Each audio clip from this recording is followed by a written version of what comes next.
Shikues nderuar, një hyrje më veçantë sot në magazinën e pasdites në kanalin e Partnerët e Televizionit të Kosovës për të respektuar të gjithë ushtarët e Forcës së Sigurisë së Kosovës, posaçërisht dy mysafirët e mi shumë të veçantë që i kam sot në studio janë atashet ushtarak të Kosovës në Shtetet e Bashkuara të Amerikës dhe në Bruksel. Kam kënaqësinë që t'i prezantoj para jush kolonelin Ilir Qeriqi, atashe ushtarak i Kosovës në Shtetet e Bashkuara të Amerikës. Mirë se erdhe, kolonel. Dhe kolonelin Ahmet Ajeti, atashe ushtarak i Kosovës në Bruksel. Mirë se erdhe. Mirë se erdhe. Dhe arsyeja pse ju kemi ftuar sot është që ta shpjegojmë për opinionin e gjerë publik punën e atasheut ushtarak që e bëni me për vendet përkatëse ku ju shërbeni, por kjo lidhet me konferencën e FSK-s me partnerët që përmbylli punimet sot, ishte hapur dje, por fillimisht të flasim për punën që bëni ju. Kolonel Qeriqi, ta shpjegojmë se çfarë është për opinionin publik, çfarë është atashe ushtarak? Atashe ushtarak është një pjesëtar i FSK-s, i cili është i atashuar pranë ambasadës së Republikës Kosovës këtij Shtetit e Bashkuara të Amerikës, ku puna primare e tij është koordinimi i aktiviteteve me Departamentin e Mbrojtjes. Pra është pika kontaktit i gjitha koordinimeve që koordinohen me këtë rast me Pentagonin. Në njëjtën kohë detyra e tij është që të punojë, që të rrit bashkëpunimin, që të ketë sa më shumë përfitime shteti ynë.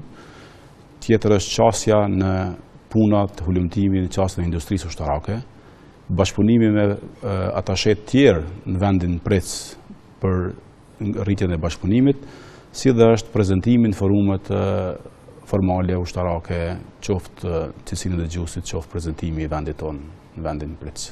Dhe ju jeni në Shtetet e Bashkuara të Amerikës, dhe punë keni me Pentagonin, e dim kush është Pentagoni, si është të shërbeni atje? Po, fillimisht është ndërë të shërbej Shtetet e Bashkuara të Amerikës, duke pasur parasysh ndihmën dhe atë që kam bërë Shtetet e Amerikës për neve. Ne kemi një bashkëpunim të mirëfillt me ta. Kontakti është në baza ditore dhe për çdo gjë që ne kemi dhe nevojë, kemi mbështetjen e plotë dhe jemi duke punuar së bashku që këtë bashkëpunim ta thellojmë dhe të vazhdojmë në tutje së bashku me ta. Po, ndërkohë, kolonel Ajeti, ju veproni në Bruksel, aty ku është qendra e ushtrisë, po e thërë kështu më të madhe në botë, selia qendrore e NATO-s.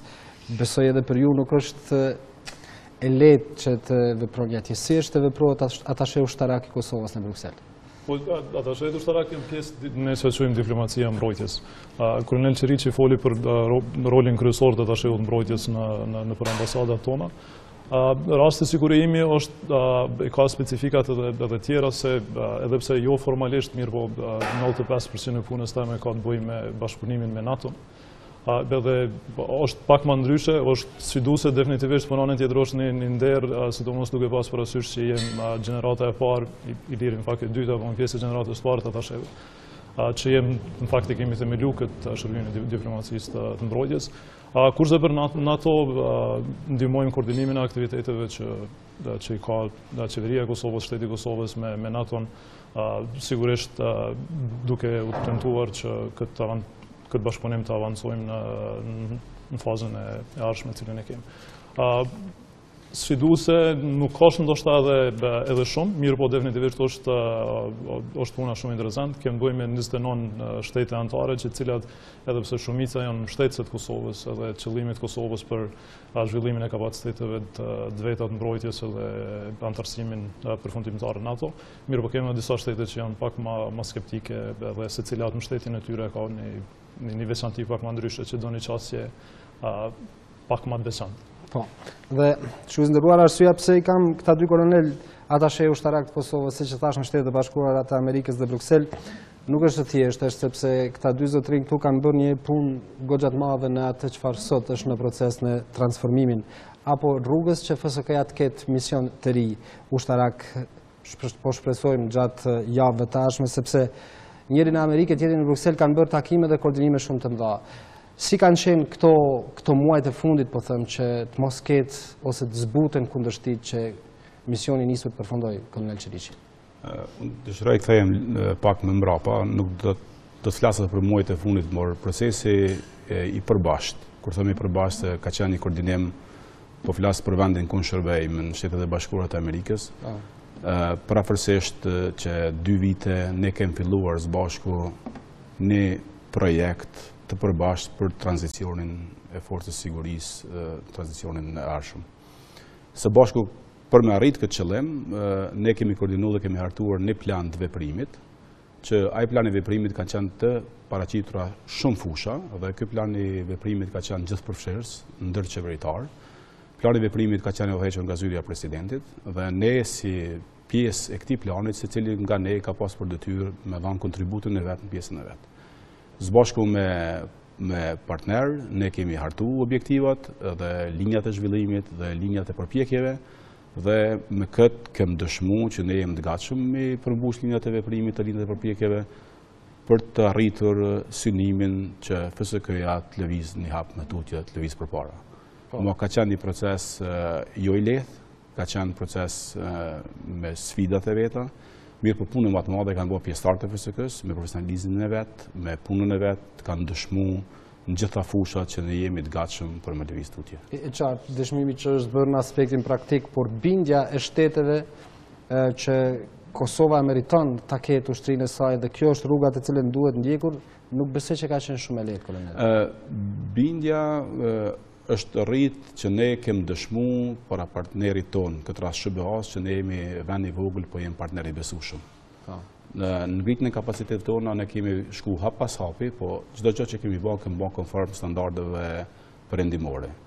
Dhe lëvizja jonë ka marrë kohë, mirë po njëtën kohë kemi pas përfitime dhe benefitet e saj në punën tonë. Ne kemi pas takime koordinuese me aktorët kyç, që ata me përvojat e veta na kanë ndihmuar neve dhe hap pas hapi kemi arrit të një moment kur kemi thënë që ta veprimet që në kry do të kthehemi së bashku dhe ta vlerësojmë punën e përbashkët dhe kemi ardhur të një qëllim që kemi thënë puna që kemi nis ka shku mirë, jemi plotësuar kriteret, jemi plotësuar veprimet edhe kemi hartuar një plan të përbashkët që në të ardhmen do ta zbatojmë. Thatë shumë vend shtet i vogël, por partneritet të madh dhe miqësi të madhe me Shtetet e Bashkuara të Amerikës, por në Bruksel kemi një situatë pak më ndryshe, e dim refuzimin e disa shteteve. Si ka qenë për ju, kolonel, a jeti kjo kohë? Po, kisha dashur me shtu veç në pyetjen që e pati për kolonel Qiriqin, se si kemi mbrimi me bind shtetet që kjo është mënyra e duan edhe që Kosova ka nevojë për krijimin e kapaciteteve të veta mbrojtëse. Shtetet mbështetëse të Kosovës asnjëherë nuk kanë pasur ndonjë ndryshim te drejta e Kosovës për me pas këto kapacitete. Çështja ka qenë vetëm te procesi, te shpejtësia edhe te mënyrat çyshme e bërë. Përndryshe të gjithat e kanë mbështetur. Me NATO-n, fatin e mirë e kemi që Kosova si shtet edhe populli i Kosovës ndoshta është një prej vendeve më me fat që kanë përfitu, nuk din do një vend në botë që ka përfitu ma shumë prej NATO-s, të përfshi prej periudhës bombardimeve, pastaj mandati i këforit, elemente tjera të NATO-s tash që i kemi në forcën e sigurisë dhe në sektorin e sigurisë në përgjithësi. Mirë po, problemi është te NATO, nëse është, mund me thonë që është problem, televizja më e shpejt e drejtimit ne ku do të shkojmë, është puna e konsensusit, që kemi, pra, po kthejmë në ato që thash përpara, që janë disa shtete që ende se kanë njoft parësinë e Kosovës, edhe pse gjithat edhe ato e njohin që kjo është vetëm një periudhë tranzitore, se nuk është një situatë e qëndrueshme. Mirë po, shumica absolute e shteteve të NATO-s edhe misioneve kombëtare që janë në NATO, edhe stafi ndërkombëtar janë mbështetës të Kosovës, mbështetës të idesë të përfundimit të gjithë aparatit të sigurisë në Kosovë. Kështu që edhe ato shtete që mund të jenë skeptike, ne kemi bërë edhe vazhdimisht bëjmë punë të madhe që mi sqaru se çfarë realisht do të bëjmë dhe kjo që ne jemi duke kriju, është një element cilin e përmbush sigurinë në rajon edhe me tej. Qëllimi jonë është që të jemi pjesë e NATO-s përfundimisht, mirë po derisa të mbrim tek ajo pikë, ne jemi të gatshëm të kontribuojmë është një fjali që vazhdimisht përdorim tash në Kosovë jetëm ka sektori i sigurisë, po edhe politika, edhe gjithë kusht tjetër, që për një kohë gjatë kemi qenë konsumus sigurisë, edhe e kem gatishmërinë për me ndru këtë gjendje dhe me qenë ofrus sigurisë, sigurisht që ne këto shohim që e bujmë vetëm kuadër të bashkëpunimit me misionet Partnerët të Kosovës edhe me misionet në NATO. NATO si organizohet medet e përkushtume për me mbështet Kosovën, qoftë përmes KFOR-it, qoftë përmes ne kemi një marrëdhënie me NATO-n që quajmë ndërveprimi i shtuar, që faktikisht nuk është partneriteti për paqë, një hap i natyrshëm i një shteti aspirant për me qenë atari NATO-s, mirë po i ka elementet pothuajse të njëjta të partneritetit për paqë, cilin jemi duke implementu që 2 vite, në fakt se cilin vetë vetëm jemi të avancu më shumë edhe të qenë një program i bashkëpunimit shumë efikas. Po, dhe kur po flasim për këto shtetet, të cilat janë anëtare të NATO-s dhe kanë atë skepticizmin e tyre për këto veprime që po bën, cili është shpjegimi i tyre, kolonel? Po, ne në fakt... A është thjesht politik, apo ka dhe diçka tjetër? Jo, absolutisht është politik. E mira e kësaj gjendje është që na me asnjë prej këtyre shteteve individuale Kosova nuk ka ndonjë problem të hapur bilateral. Shumica që kufizohen me Kosovën. Po kanë probleme tyre të mbrëmshme që nuk dojnë të japin ndonjë sinjal që mundet nuk e shkuptuan në brenda në opinionin e tyre. Arsyetimi formal që mund të jetë një pjesë e madhe e vërtetës është që kanë frikën se do të ndikojnë në stabilitetin në rajon, që nuk shohim se si mund ndikoj kur ne kemi NATO këtu, jemi shumë transparent me këto çka bëjmë, ftojmë NATO tjetër dhe më prezente në këtë procesin e transformimit. Mirë po krejt, kërkesat e tyre kanë qenë që vetëm të jemi sa ma inkluziv, ne kemi bu maksimumin mbrana këtyre kushteve, edhe kemi vazhdu që ti sigurojmë që këto që jemi të i bu një proces i cili do të përfitoj të rajoni edhe më gjërë. Të i përfshi edhe këto shtetit anëtare. Kolonel Qeriqi, kryeministri Haradinaj ishte para pak javësh për vizit atë tek ju, po them kështu, atje ku veproni ju në Shtetet e Bashkuara të Amerikës, dhe kur u kthye nga atje tha që atje morën aminin për ta bërë ushtrim në Kosovës. E dinit ju që do të ndodhë ashtu gjatë asaj vizite, ishte gjithçka e kryer paraprakisht dhe vetëm formalisht do të procedoheshin këto çështje tash? Siç e thash edhe më herët, thënia po e vazhdimit përpara ka qenë një proces. Në atë proces ne kemi punuar së bashku dhe ka pas shumë vizita që janë realizuar Shtetet e Bashkuara të Amerikës, gjithë liderëve tonë, edhe gjithherë ne kemi lëviz dhe kemi bërë progres, ditë të punës tonë kanë qenë të fokusuar në bindjen në partnerëve tonë që ne procesi jonë nuk ka pas dyshim, siç e tha dhe kolonel Ahmeti, që mbështetja Kosova duhet të ketë ushtri dhe Kosova shtet sovran duhet të ketë ushtri dhe duhet të ketë përgjegjësi për territorin dhe integritetin e vet. Mirë po ne në punën tonë së bashku kemi punu dhe kemi marrë në një moment kur qatë punë kemi rishikuar së bashku dhe kemi thonë hapat që kemi bërë, procesin që kemi kalu ka qenë një proces i mirë që ne së bashku me partnerët kemi punu në përmbushjen në detyrave që kemi marrë. Ne kemi marrë detyrën në plan të veprimit që kemi thonë ne do t'i kryjmë detyrat tona. Vizita e kryeministrit ka qenë një vizitë shumë e suksesshme, një vizitë që e keni pa dhe opinionin në media është prezentu në vazhdimsi, edhe në një moment ka arë kur sekretari mbrojtjes, sekretari Mates, e thot që ne duhet të lëvizim përpara me procesin dhe ky proces është një proces i pandalshëm dhe mirë po procesi do të jetë edhe me tutje i koordinuar në hapat e veprimit me tutje. Është një proces që do të merr kohë, mirë po është proces që ka fillu mirë edhe besoj implementimi i tij do të jetë me efektivitet të madh. Po, në Amerikë kemi një situatë pak më të qartë. Në Bruksel është pak më ndryshe. Cilat janë reagimet nëse po flasim e kësaj periudhe së ndërmjetme kur parim kanë kaluar projektligjet për të marrë një mandat tjetër FSK-ja. Tash si po sillen shteti? Po, Marrëdhënia e Kosovës me NATO në përjashtim KFOR-it, cili është me një mandat tjetër, në terma të referencës që i bën mandatin që janë të autorizuar elementet e NATO-s për bashkëpunim me Kosovën, thuhet që kurdo që Kosova ose FSK-ja e ndron mandatin Këshilli Veri Atlantik do të shqyrtoj bashkëpunimin me Kosovën. Tash përderisa të përfundoni tërë procesi i tranzicionit pjesa legislative, nuk ka ndonjë veprim nga ana e NATO-s. Mirë po edhe pas kësaj ne besojmë që gjatë kësaj periudhe do të mbrim të sigurojmë ata që ky bashkëpunim do duhet në fakt të shtohet, jo të jetë në nivelin e njëjtë ose të zvogëlohet. Për shkak se tek e fundit krejt FSK-ja është krijese e NATO-s. Me NATO ne kemi bërë transformimin, e kemi zhvilluar, kemi mbrit deri te këto kapacitete që i kemi tash. Edhe ky është një hap i natyrshëm i tranzicionit që shumica e shteteve absolutisht kanë mirë kuptim.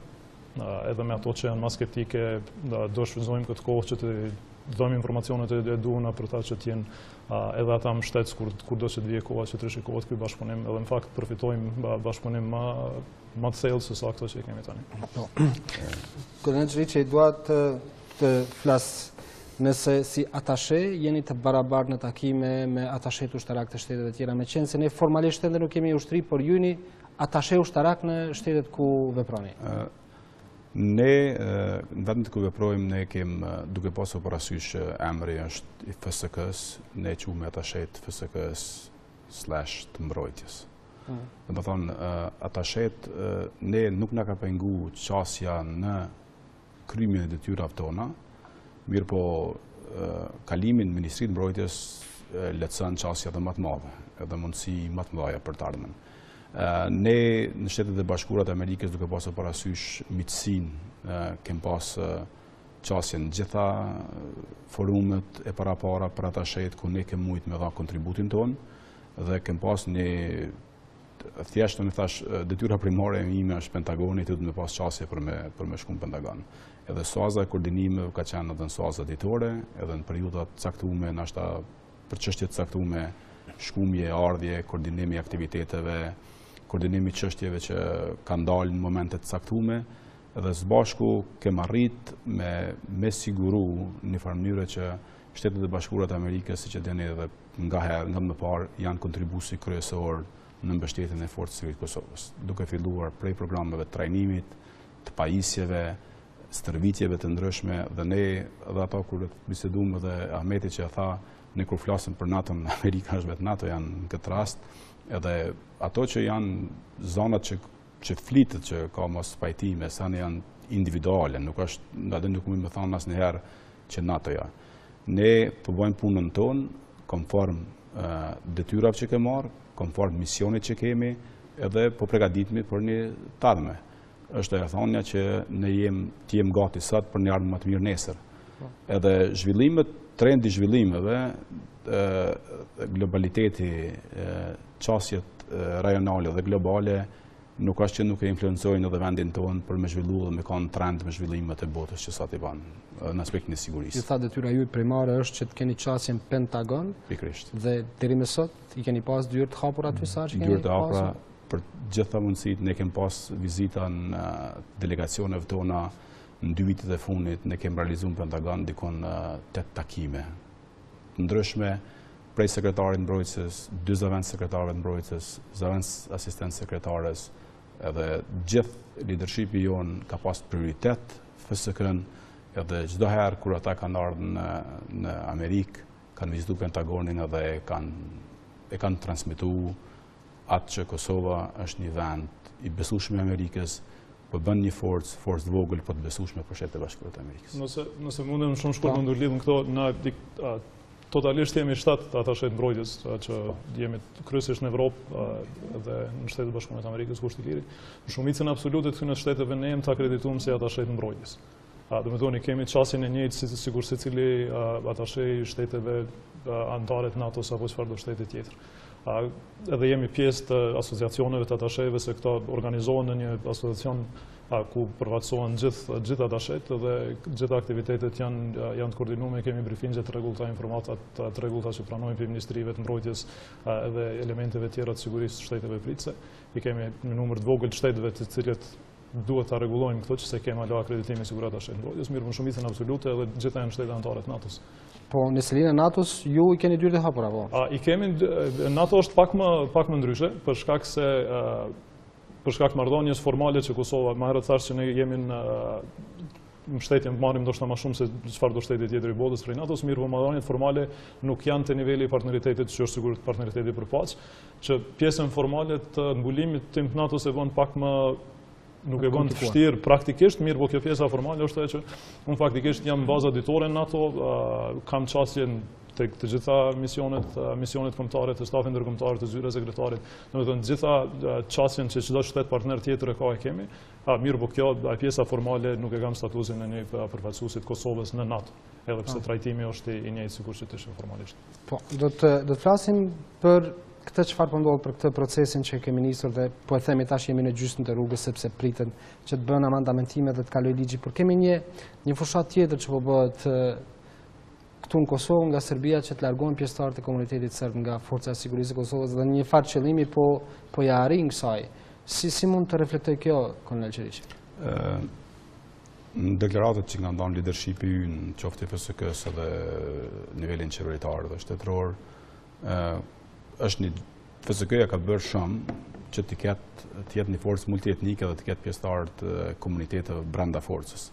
Bashkë me ne kem pas disa kampanja të rekrutimit për minoritar ekskluzive dhe që kem arrit me pas një numër dhe me kalu mbi 10%, diku 11% ka kalu numri minoritarëve brenda forcës. Edhe kanë qenë të integruar në çdo pore të FSK-s, në detyrat e veta, në gradat e veta, nivelet ndryshme, kem bërë edukim, investim ta, kem qenë edhe në trajnimi jashtë vendit, edhe çdo gjë ka shku mirë. Po në një moment ka ardhur që ka pas një thjesht shihet që ka qenë një përzimje nga jashtë, ku pjesëtarët tonë kanë qenë të kërcënuar, të shantazhuar në një mënyrë që me humb çat reputacionin e FSK-s që ka ngrit që FSK-ja multietnike. Mirë po, gjithë pjesëtarët, edhe këta që janë detyruar me dalë nga FSK-ja, në deklaratat e tyre shihet që ata e thonë që ne me FSK nuk kemi pasur me trajtuar të barabartë si çdo pjesëtar tjetër. Edhe besojmë që FSK-ja është duke punuar, duke në kontakt të afërt me ta, që në një moment caktuar, kur ata njihen më mirë, të jenë prapë pjesë. Në njëjtën kohë, në zyrën e komandantit të FSK-s edhe në mekanizmat tonë, ka gatishmëri të komunitetit të jenë prapë pjesë e FSK-s. Tash është çështja e momentumit që na nëse rekrutojmë dikon edhe përsëritet e njëjta në këtë moment, mirë po të njëjtën kohë ne kem numrin e pjesëtarëve të FSK-s që ata nuk kanë rezistuar shantazhet që është bërë. Edhe duke pasur parasysh këtë, ne prapë vazhdojmë të investojmë ta edhe të kemi si pjesë përbërëse e jonë. Thjesht ata trajtohen me gjitha parametrat që ka një pjesëtar tjetër e FSK-s. Është me rëndësi me sqaruar edhe pse besoj që numri i madh i opinionit të tyre që FSK-ja sinqerisht është e interesuar që të ketë gjitha komunitetet pjesë të saj. Nuk është kjo vetëm një kriter që na është vendosur prej dikujt dhe ne duam ta plotësojmë. Ne dojmë të trajtojmë gjithë qytetarët edhe kemi dëshmuar në fakt me operacione ndryshme, me asistencën që ju bëjmë, me trajtimin e pjesëtarëve të minoriteteve që kemi brenda FSK-s, që i trajtojmë njëjtë sikur çdo qytetar tjetër të Kosovës. Fatkeqësia e madhe është se janë pikërisht pjesëtarët e minoritetit serb në Kosovë që po dëmtohen prej qeverisë në Beograd për interesat tyre politike. Ardhmja e krejt këtyre është në Kosovë, e krejt këtyre banorëve, edhe këtyre djemve dhe vajzave të reja është në Kosovë, edhe sigurisht që FSK-ja është një prej institucioneve të cilat do t'i ofrojnë një platformë sigurt zhvillimit tyre profesionale dhe të jetesës mirë në Kosovë. Sa më herët që shumica ta kuptojnë, edhe pse unë besoj që shumica prej këtyre pjesëtarëve që janë detyruar në mënyrë me dhënë tërheqje, e kuptojnë që realiteti është ky, që ata janë pjesë e Kosovës, ardhmja e tyre është në Kosovë dhe duhet kthehen nga Prishtina. Po sa pjesa tjetër, sa më herët që ta kuptojnë këto është më mirë për ta, edhe ju ndihmon shumë për në ardhmen, se sado vonë që të bashkangjiten FSK-s sigurisht që avancimi i tyre deri tek nivelet më të larta është gjatë se ne kemi do procedura të cilat nuk mujmë mi përshpejtu. Kështu që edhe pse nuk di se çfarë mbulimi kem tek pjesëtarët e minoritetit, sërb mirë po thirrja e jonë që është e krejt FSK-s, jo vetëm e jona këtu, është që e ardhmja e tyre është në Kosovë, janë mirë se ardhën në FSK, sigurisht jo ata që kanë që kanë qenë edhe e kanë shu, mirë po ka shumë të rritë sërbë Kosovës që e kuptojnë që ardhmja e tyre është në Kosovë dhe të bashkangjitën në FSK-s është veni mundësive, do të kenë mundësi mi shërby gjithë popullsisht Kosovës të përfshi edhe minoritetet edhe popullsisht shumit. Po, dhe ata që janë larguar njerë nuk besoj që do të mund të kthehen me marrë parasysh se rregullat e ushtrisë.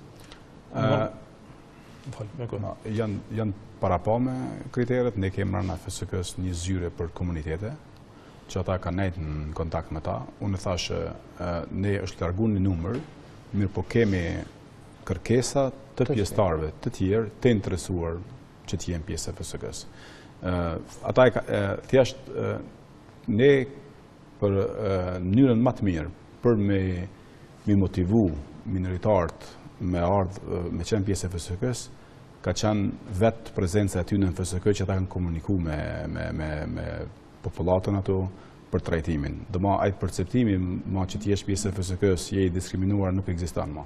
Çdo pjesëtar i komunitetit e din që në FSK trajtimi është i barabartë dhe mundësit janë barabarta, besa ka mundësit të mëdhaja të investimit në vetveten, në edukim, që dyert e hapura janë duke filluar prej trajnimit të brendshme që ne ofrojmë si FSK, edhe të ato që ofrojnë shtetet mike jashtë vendit. Po. Dhe kur po flasim për këto trajnimet, e tha edhe Konorena Jeti që e thatë edhe ju që ushtria e ardhshme, FSK-ja sot me ushtria e ardhshme e Kosovës është trajnuar dhe është në këtë stad që është dhe në gjitha garat ku marrin pjesë ushtarët e FSK-s, nëse nuk janë të parët, janë në mesin e të parëve, të dytët ose të tretët, shpesh edhe të parët. Janë për shkak të dëshires, vullnetit, punës që bëhet në FSK, por edhe të mësuesve, po themi kështu që fatbarësisht i kemi Shtetet e Bashkuara të Amerikës dhe NATO-n. Tash, marrë parasysh to, ne jemi gati që edhe pasi të kalojnë këto çështjet formale ligjore dhe periudha tranzicionit jemi pjesë edhe strukturave më të larta ushtarakët botës. Po, unë e thash edhe më herët, në FSK është bërë një investim i madh për kohë gjatë. Ky investimin në edukim edhe në përgatitje operacionale të pjesëtarëve ka filluar që nga koha e TMK-s. Dhe ne sot kem kalu afërsisht 20 vite që kem qenë të trajnuar, të edukuar nga partnerët tonë me standardet më të larta. Fazat e edukimit kanë filluar qysh herët edhe sot pjesëtarët tonë kanë arrit me qenë pjesë edhe edukimit, nivelit të fundit edukimit që ka qenë kolegji i luftës, për shembull. Shtetet e Bashkuara të Amerikës kanë qenë të hapur për ne me gjitha programat e mujshme që ofrohet një vendit. Kjo ka bërë që ne, si forcë e vogël, të jemi mirë trajnuar edhe mirë të pajisur me ato në bazë të ligjeve dhe misionit që kem pas, dhe së bashku kem arrit një nivel që ne jem, tash mund të themi që jem mirë krahasuar me më mirë se shtetet e rajonit. Mundësitë kanë qenë të mëdha, partnerët kanë kanë hap dyert e shkollimit të tyre të edukimit, mirë por një ka qenë më rëndësi. Rezultatet e pjesëtarëve tonë kanë bërë shumë edhe motivin që kanë pjesëtarët tonë. Në ushtritë moderne, kjo është një element që secili ka lakmi që ushtaraku të ketë motiv. Edhe shihet që motivi i pjesëtarëve tonë i shtyn ata që në çdo aktivitet, në çdo stërvitje, në shumicën e trajnimeve, ata radhiten mesin, ose janë të partë, ose janë mesin e atyre që marrin medalje që ofrojnë shkollat përkatëse që kryjnë. Po, dhe kur para se të hynim në emision, derisa bisedonim, bëm disa krahasime për atë se si trajtohen ushtarët dhe si duhen ushtarët në vendet e ndryshme të botës. Kolonel Qeriqi e tha, po e themi edhe për opinionin që në Amerikë është e pamundshme që të kalojë një oficer ushtri ose një ushtar dhe të mos përshëndetet nga njerëzit në qytet. Kjo është në momentin kur ne kem rast kur do të lëvizim në uniformë nëpër qytet, nëpër Washington. Po. Është e pamundur me lëvizje prej një pikë qytetit në një pikë, po supozoj një 500 metra dhe mos jenë 3 qytetarë që të thonë faleminderit për shërbim. Ti mund të jesh duke lëvizur, ata nalen, ta japin dorën për letin. Kjo është një traditë e mentalitetit që ata e kanë kriju edhe thjesht e çmojnë kontributin e pjesëtarëve që ofrojnë siguri për popullin. Edhe ai thotë faleminderit për shërbim. Ne besoj që edhe tek ne kemi një mbështetje të popullatës. Ne me Ahmetin ka ardhur qendrës Prishtinës, ne patëm plot edhe fëmijë që na përshëndetën, edhe të rritur si po kalani, domethënë Edhe të ne shihet ajo puna që Është ajo dashuria popullata për po ushtrimin. e don ushtrinë e vet, i don njerëz të sigurisë, jo vetëm ushtar, po edhe mekanizma të tjerë të sigurisë. Ne kemi pas nevojë për kohë gjatë për me pas siguri edhe jemi trajtuar keq nga forcat të sigurisë që kanë qenë këtë vend. Po, edhe në Evropë besoj që ka raste të tilla, por jo në këtë masë. Definitivisht jo në këtë masë. Tash është edhe puna e kulturës të një popullsie të caktuar. Disa popull janë më ekspresiv se disa popull tjerë. Po në përgjithësi, forcat ushtarake janë gjithmonë në top tek mbështetja të respektueshme, edhe shumë shkurt vetëm edhe për Kosovë. Definitivisht ne gëzojmë mbështetjen e qytetarëve, e vrejmë kurdo që të jesh në qytet që je me uniformë, mënyrën se si të shikojnë, se të përshëndesin.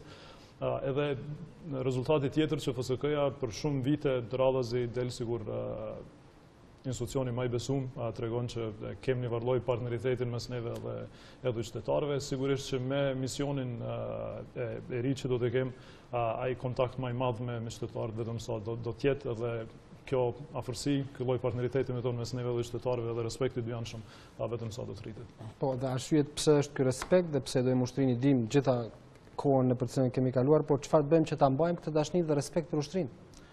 Besoj që ne duhet ta bëjmë më të mirën për qytetarët tonë, të jemi afër qytetarit. Domethënë çështjet ushtarake edhe doktrinat ushtarake në botë kanë ndryshuar me evoluimin e saj. Edhe sot prej një kohë që ushtria ka qenë larg popullatës edhe ka menuar për rrezikun e jashtëm, sot ushtarët janë kontribues edhe të mbrëmshëm. Ata ballafaqohen kurdo që qytetari ka nevojë, ofrohen në projekte humanitare, siç ka bëu FSK-ja, me ndihmat qytetarëve, edhe jo gjithmonë me nejt mbyllur në kazerma dhe me prit vetëm kur vjen në rrezik një kërcënim nga jashtë. Kjo është mentaliteti doktrinor që ne krijojmë në forcën e sigurisë të Kosovës. Na thamë që me qenë se ne kemi filluar së bashku me partnerët dhe doktrina që ne kemi trashëguar, kemi implementuar në forcën tonë, me vite më radhë ka qenë doktrinë e ushtrisë amerikane. Na nuk e kemi marrë doktrinë dhe kemi kopju komplet, po kemi mundu me adaptu për nevojat tona dhe konceptet tona. Kjo është një qasje që është sot ushtarak tonë ishe së bashku në projekte të ndryshme që organizohen në Kosovë, gjithmonë jemi pjesëmarrës, gjithmonë jemi afër që në farë mënyrë të bëhet parafrimi dhe ushtari të jetë i prekshëm nga qytetari dhe të jetë bashkëpunues thjesht. Në përgjigje shumë të shkurt në atë pyetje, unë mendoj që ne definitivisht duhet të fokusohemi ta bëjmë punën tonë për çka jemi thirrur, të bëjmë punën në mënyrë profesionale, në mënyrë ndershme, edhe mbështetja e popullatës nuk do të mungojë asnjëherë. Por sot dhe dje kemi folur me partnerët e Forcës së Sigurisë së Kosovës në Prishtinë. Dje ka nisur, ndërkohë pak më herët janë përmbyllur punimet e konferencës FSK dhe partnerët. Çka janë rezultatet e kësaj konference? Konferenca e FSK dhe partnerët është një konferencë që ka filluar që disa vite. Edhe ne në vazhdimsi kemi bën një evolim të progres në këtë konferencë. Kemi filluar fillimisht me atashet, masanej kemi kyç edhe mekanizma tjerë sigurisë. Kemë arrit me kyç me qenë pjesë e konferencës tonë dhe ekipi këshillues i NATO-s, me qenë se fillimisht kanë qenë dy konferenca ndryshme, ata kanë realizuar një konferencë ku ne kemi qenë musafir dhe ata kanë qenë musafir tonë. Pastaj së bashku e kemi integruar, kemi bërë një konferencë përbashkët. Është një konferencë që realizohet 2 herë në vit. Qëllimi i kësaj konferencës është 2 qëllime kryesore. Siç e keni parë dje përmes mediave dhe sot, është komunikimi strategjik, edhe njoftimi i partnerëve me çka FSK-ja po bën dhe cilat janë objektivat, synimet të zhvillimit përpara, që mos ketë ndonjë keq kuptim, po partnerët e dinë për veprimet tona, proceset, meqense shumë projekte janë projekte përbashkëta, dhe pjesa e dytë është koordinimi me partnerët që mos të bëjmë duplifikim të aktiviteteve. Edhe sot është një koncept që në këtë botën është smart defense, mbrojtja e mençur, ne njoftohemi me partnerët për kapacitetet që kanë, çka ofrojmë ne marrim prej tjerë, por ne edhe ofrojmë diçka për të tjerët. Kështu që është një koordinim i aktiviteteve edhe i planifikimeve tonë në trajnime jashtë vendit, mirë po edhe për ushtrimet tona, përgatitja për ushtrimet, për në këtë rast ne kemi pasur edhe një briefing për Shqiponin 7, që është një ushtrim që mbahet në vitin 2020, mirë po në ushtrim planifikimi fillojnë shumë më herët. Janë disa faza derisa të vjen momenti për realizimin e ushtrimit të parapham. Kolonel Ajeti ka pas një debat në ditëve të fundit, nuk dini se ka qenë edhe me tendencë ose jo, që në momentin kur FSK-ja thatë pak në fillim, po dua ta trajtoj pak më gjatë. FSK-ja kur të marrë mandat ushtarak, mund të ketë një reagim ndoshta më të ashpër të NATO-s. Deri më sot, me sa më kujtohet mua, reagim zyrtar të sekretarit Stoltenberg nuk ka, mund të ketë reagime të zyrtarëve të NATO-s. Po çfarë do të ndodh, nëse e dini, çfarë do të ndodh me misionin e NATO-s me KFOR-in që është sot në Kosovë, kur ligjërisht FSK-ja do të marrë mandat ushtarak? Fillimisht kërkesa e NATO-s e shprejon përmes sekretarit përgjithshëm ka qenë që e drejta e Kosovës për të kriju forcat e veta traumatosuna është e drejtë ekskluzive e Kosovës. Ata e kanë pas vetëm një kërkesë që kjo të bëhet duke respektu proceset ligjore në Kosovë, gjë që jemi duke e bërë. Në asnjë moment s'kemi bërë asnjë veprim cili është në kundërshtim me ligjet dhe kushtetutën e Kosovës. Vetëm në kërkesë në cilën NATO e ka pas, kërkesë politike, ne jemi duke marrë parasysh. Te misioni i KFOR-it, KFOR-i ka një mandat tjetër, i cili nuk preket dhe nuk ka të bëjë absolutisht në misionin ose ndryshimet në FSK. Këto që falum që do të ketë njëri që kem të mbështetjes të NATO-s për Kosovën edhe për FSK-n, nuk ka të bëjë me KFOR-in. KFOR-i do të vazhdojë pa marrë parasysh me misionin e FSK-s. Besoj që për një kohë të gjatë do të vazhdojë ky numër, që nuk është edhe shumë i madh, po fati i mirë është që nuk ka nevojë të ketë një numër më të madh pjesëtarëve të KFOR-it. Ne kem tash një numër të viteve, ndoshta 5-6 vite, mos gabojmë me marrë një vit të saktë, që nuk ka pas nevojë për një angazhim operacional të KFOR-it.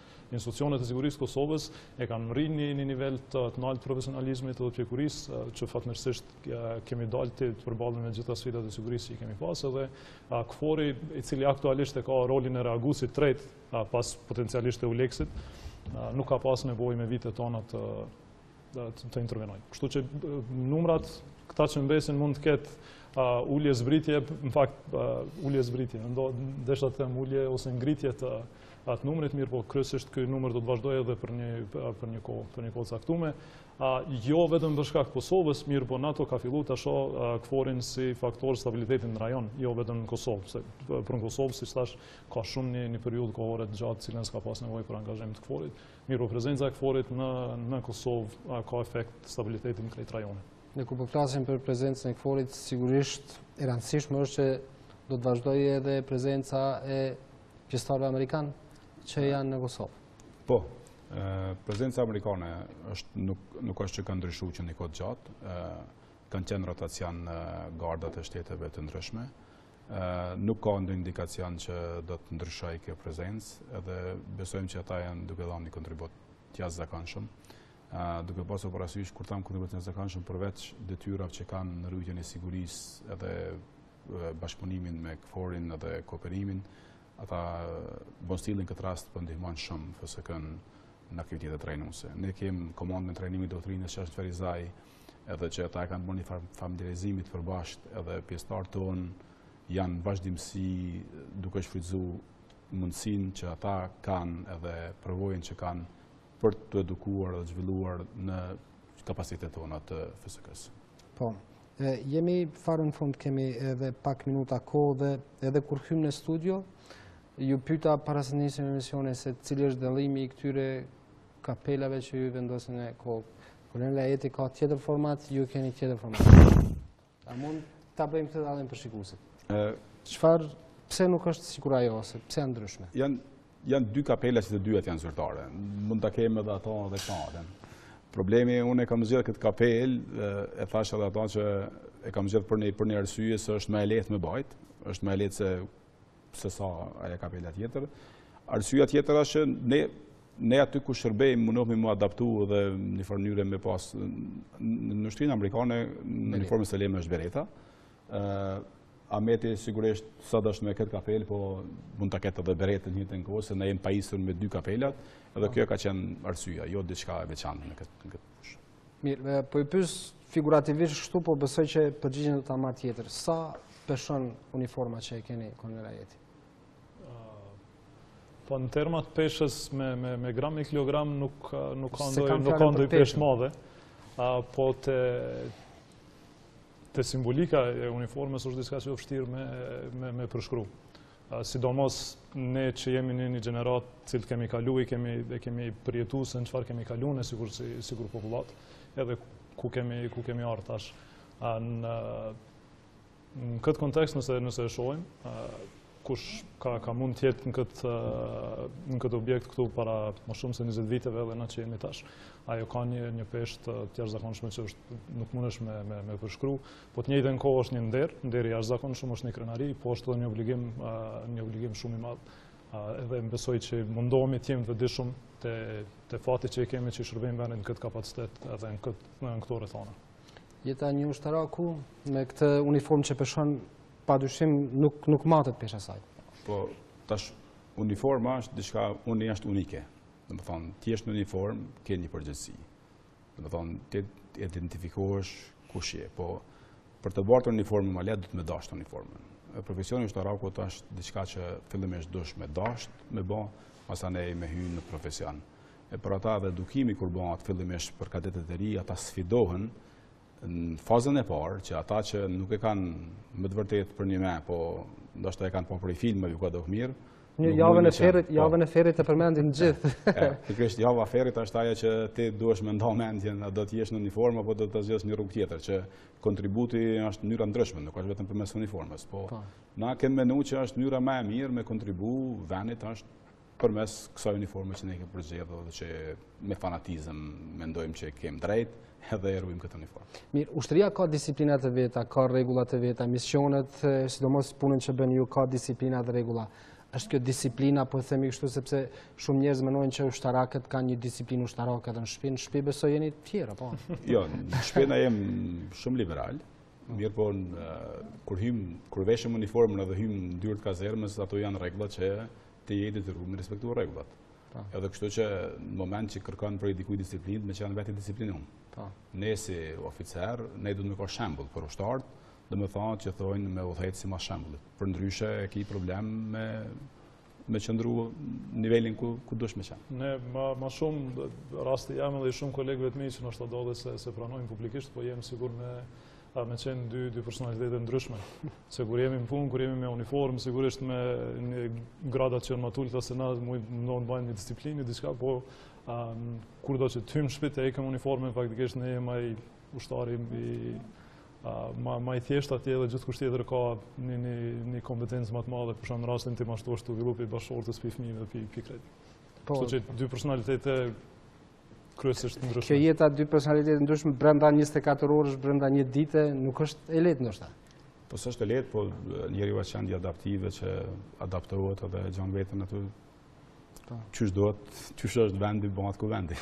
Tashme jeni pjekur në këtë profesion dhe nuk besoj që është e vështirë për ju rruga përpara. Jo, ne kemi bën me Ahmetin së bashku, kemi kaluar for 20 vite në uniform, që tash përveç asaj që ti ke bërë gjitha edukimet e nevojshme dhe zhvillimin në karrierë, është përvoja ajo që të ndihmon sa të me gjyku drejt edhe me gjyku në kohë edhe me gjyku në bazë të atij gjykimi që ti e bën mendjen tënde, që tash e quajnë në ushtrit moderne është koncepti i gjykimit kritik. Edhe ne besoj që po mundohemi me reflektu, me gjyku dhe me vepru në mënyrën më drejt që duhet. Po, unë ju falenderoj shumë që ishit sot në Imazh, ju dëshiroj sukses, sinqerisht ishte kënaqësi që ju kisha sot në studio. Faleminderit, kënaqësi ishte jonë. Faleminderit shumë, ishte kënaqësi. Suksese në punën tuaj të më të qeshme. Shikues të nderuar, kjo ishte pjesa e parë e Imazhit. Kishim në studio dy atashet ushtarak të Kosovës, njëri në Shtetet e Bashkuara të Amerikës dhe tjetrin në Bruksel. I falenderojmë shumë për prezencën e tyre. Do të ketë marketing e promo në pjesën e dytë me ju do të jetë kolegja Arlinda Sejda. Unë ju uroj vikend të këndshëm, takohemi të hënën në ora 17:15. Qëndrojmë ne.